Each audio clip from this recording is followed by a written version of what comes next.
Tinatalakay na ng mga Regional Wage Board ang hinihinging aumento sa sahod ng mga manggagawa, pero ayon sa ilang grupo at mga eksperto, mas mainam na isabatas ang pagbibigay ng dagdag sweldo. Nakatutok si Ruth Cabal. Nagkonvene ang ilang regional tripartite wage board sa bansa matapos madaliin ng Pangulong Arroyo ang pag-aproba ng mga petisyon para sa aumento sa sahod ng mga manggagawa. Paniwala kasi ng gobyerno mas mabilis at mas akma ang magiging tugon ng wage boards kaysa sa sinusulong na 125 peso legislated wage hike ng ilang mambabatas at militanteng grupo. Primarily, the cost of living and other economic indexes vary from region to region. We'd rather go regional because we have proven it to be effective and we have proven it to be realistic, no? Batay na rin mismo sa datos ng gobyerno, tila hindi ito nasusunod. Sa Metro Manila halimbawa, ang tinatawag na living wage o yung perang kailangan ng isang pamilya para mabuhay ng desente sa isang araw, nasa 858 pesos.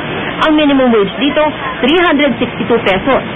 Kumpara sa ARMM na may pinakamababang minimum wage na 200 pesos. Pero ito naman ang may pinakamataas na living wage, 1,186 pesos. Kaya ang ilang labor groups mas gustong isabatas ang 125 pesos na aumento sa sahod sa halip na idaan ito sa wage board. Binabarat daw kasi umano ng wage board ang mga manggagawa. Noong isang taon, 12 pesos ang tinaas na minimum wage sa NCR. Samantalang ang petisyon noon ng TUCP ay para sa 75 pesos na aumento. Ngayon, 80 pesos ang hiling na aumento ng TUCP sa Metro Manila. Minsan sa isang taon lang nangyayari yung pagtataas ng sweldo at hindi ganun kataas. May mga nakabinbin ngayong panukalang batas sa Kongreso pero mukhang wala itong pag-asang umunsad. At this point in time, the best mode is to let the regional wage boards do their thing. I think it will be a more faster way. Tripartite sila. Ito'y pinamumunuan ng labor, ng gobyerno at ng kapitalista. Naipasa na sa final reading ng Kamara noong December 2006 ang bill para sa 125 peso wage increase.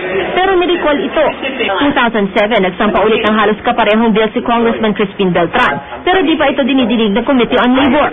Kaya namang pabilisin ito. It all boils down to political will. There are other priority bills pending in the Labor Committee which we feel is more important and urgent. Sa ngayon, mas titignan daw ng Kamara ang ibang paraan para matulungan ng mga manggagawa, tulad ng karagdagang tax exemption.